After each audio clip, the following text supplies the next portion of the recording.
Welcome back to the channel, devoted soap fans. Today is a beautiful Thursday, and we have an absolutely massive, deeply emotional breakdown ahead of us. The character dynamics on our screens right now are operating on a completely different level, and I am so excited to unpack every single breathtaking moment with you. Let's dive straight into the drama and the sheer brilliance of the writing. I genuinely think we are missing the point of this entire storyline if we do not start by talking about that incredibly tense, atmospheric scene in Carly Spencer's kitchen. The way the lighting caught the metallic edges of Jack Brennan's black box, sitting there on the counter, was just brilliant. It felt like a ticking time bomb, sitting right between Carly and Valentin Cassidy. When Carly looked directly at him, her eyes wide with that signature fierce protectiveness, and asked, "What's to stop Brennan from killing you the second he gets the box?" I felt a literal chill go down my arms. I feel like this is the absolute best they have written Carly in months, because her vulnerability is finally matching her legendary bravado. She isn't just blindly trusting Valentin, she is actively terrified for the man she loves, and she is demanding real answers. I know a lot of people in the fandom are saying this storyline is dragging, or that Carly and Valentin shouldn't trust each other after everything they have survived, but I actually think the slow burn is exactly what is needed here. The way I see it, these are two people who have spent their entire lives surviving betrayals and navigating the dangerous underworld of Port Charles. Valentin's response, that slow, confident smirk as he assured her he has a plan to protect himself and get her the revenge she craves, was pure Cassadine magic. I loved the writer's choice to have them hash this out in the intimate setting of her kitchen rather than a sterile office or a public restaurant. It made me feel like we were intruding on a deeply private, high-stakes partnership. In my opinion, their shared ruthlessness and mutual understanding of danger is exactly why this pairing is working so beautifully right now. And speaking of Jack Brennan, we absolutely have to transition to that phenomenal confrontation in the PCPD interrogation room. The stark, cold, fluorescent lighting of the police station was the perfect visual contrast to the warmth of Carly's kitchen, highlighting the absolute chilling reality of Anna Devane's current investigation. When Brennan leaned across the table and flat out told Anna that Jason did not shoot Ross Cullum on Pier 55, my heart leapt into my throat. I feel so incredibly relieved by that scene, because to me, it finally proved that Brennan is operating on a moral code that is far more complex than just being a standard WSB villain. He knows from Danny that Rocco Falconeri is the one who actually pulled that trigger, but he is actively choosing to protect a teenager. The way I interpret it, Anna Devane is completely out of her depth here, and she does not even realize it yet. Finola Hughes played that moment to absolute perfection. When Anna narrowed her eyes, tilted her head, and asked, "You seem certain, why's that?" You could see the legendary super spy instincts kicking into overdrive. But I think Anna is profoundly compromised right now. I believe the writers are doing a masterful job of showing how her recent traumas, specifically those terrifying hallucinations of Peter August, are blinding her to the truth that is sitting right in front of her face. Brennan warning her to stay out of WSB business wasn't just a threat. I genuinely felt it was a twisted kind of... He knows the truth will destroy her best friend's family, and he is trying to stop her from pulling the pin on that grenade. I see a lot of complaints online that the Rocco shooting cover-up is taking too long to explode, but I fiercely defend this pacing. I think the slow, agonizing dread of waiting for Anna to figure out that her best friend, Mayor Laura Collins, is covering for Rocco is the most delicious, dramatic irony we have had all year. Every single time Anna asks a pointed question about Cullum's death, I feel this immense wave of anxiety for Dante, Lulu, and Laura. The psychological weight of this storyline is immense, and Brennan holding the keys to the castle makes him the most fascinating wildcard on the canvas right now. The writers are building a masterpiece of suspense, and I am savoring every single agonizing second. Moving away from the police station, we have to talk about the absolute masterclass in emotional storytelling that happened between Lulu and Dante Falconeri. The way they were positioned in the room, with Dante giving Lulu physical space but remaining entirely focused on her, was such a beautiful directorial choice. Lulu admitting that she knows what she has to do about compromising with Valentin over Charlotte Cassadine, but quietly whispering that she just isn't sure she can actually do it, absolutely broke my heart. I feel like this is the most authentic, raw version of Lulu we have seen in years. She is stripped of her usual defiance and left with nothing but a mother's sheer terror.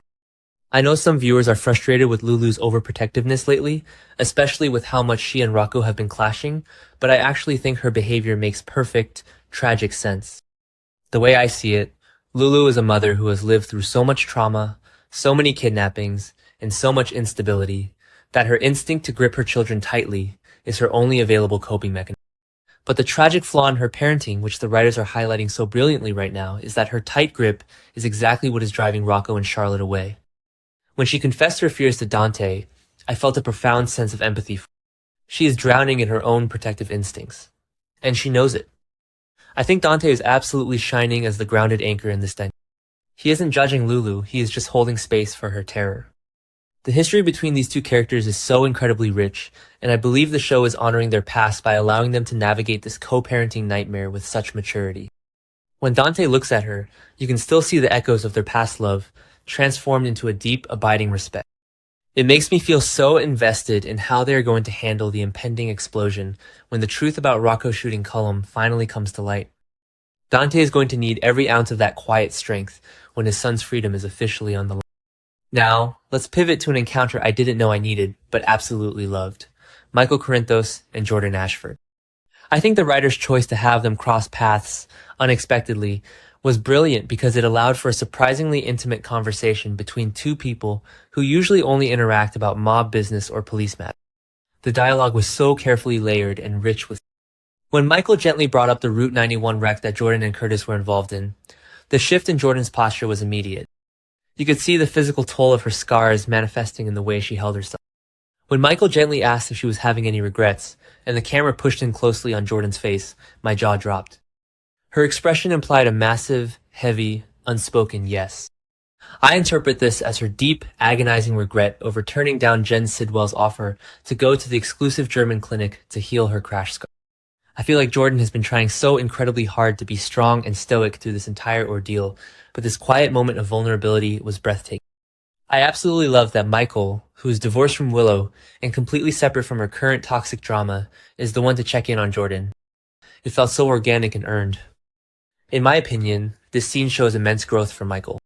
He knows exactly what it is like to be a patient at that specific German clinic from when he needed intensive treatment for his own severe burns. I genuinely believe that Michael is going to offer to pull strings and get Jordan into that clinic using his own connections, completely bypassing the dangerous strings attached to Jen Sidwell. The way I see it, Michael using his wealth and influence for an act of pure, quiet kindness is the exact evolution his character needs right now. It made me smile so much to see him step up like this, proving that beneath the Corinthos name, there is a genuinely good man who wants to help a friend heal. Finally, we have to discuss the heart-wrenching, incredibly awkward scene at General Hospital in Portia holding baby boy Robinson Ashford, preparing to finally go home, was such a tender, beautiful visual. The lighting in the maternity ward was soft and hopeful, a stark contrast to the darkness looming over the rest of the. But when Curtis Ashford stepped over the line and asked, since this is the baby's first night home, maybe I can stay too, the tension in the room skyrocketed. I know a lot of fans are yelling at their screens, calling Curtis selfish or inappropriate for overstepping, but I actually think this is a beautifully flawed, deeply human moment for him.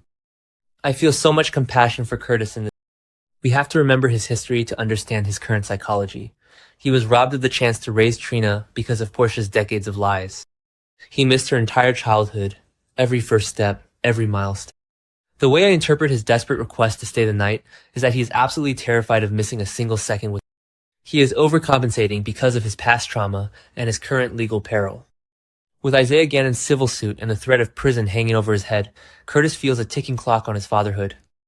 Yes, it is incredibly awkward, especially considering Portia's boyfriend Isaiah might not have even met the baby yet, but I think the writers are doing a phenomenal job of showcasing the messy, complicated reality of this blended family dynamic.